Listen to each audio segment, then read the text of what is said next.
முல்லை பெரியாறு பகுதியில் பேபி அணையை பலப்படுத்துவது தொடர்பாக தமிழக கேரள அரசுகளிடையே 30 ஆண்டுகளாக இருந்து வரும் கருத்து வேறுபாடுகளை களைய தீவிர நடவடிக்கை எடுக்கப்பட்டு வருவதாக மூவர் கண்காணிப்பு குழுவின் தலைவர் நாதன் தெரிவித்துள்ளார்.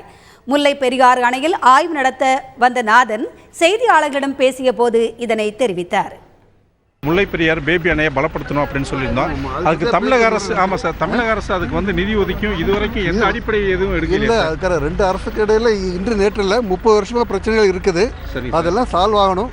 அதெல்லாம் பொறுமையாக தான் காத்திருக்கணும். இல்லை சார், இன்னைக்கு போய் பார்க்குறதுல அந்த இதில் ஏதாவது நம்ம செய்ய முடியுமா?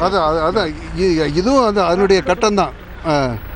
தொடர்ச்சியாக அது அப்ரோச் கட்டம் தான். அந்த ரோடு அந்த இபி எதுவுமே இப்போ நடைபெறல. எல்லாம் பற்றி இந்த மீட்டிங்கில் டிசைட் பண்ணுவோம். இது மீட்டிங்கில் முடிவு செய்யப்படும். இன்னைக்கு வர்றதுல முக்கியமான நோக்கம் என்ன சார்? இன்னைக்கு இல்லை, எல்லா விஷயங்களும் தான். எந்தெந்த விஷயங்கள்லாம் இதில் எனக்கு தடையாக நிற்கிதோ அந்த எல்லா விஷயத்தையும் பற்றி மேற்கொண்டு ஆலோசிப்போம்.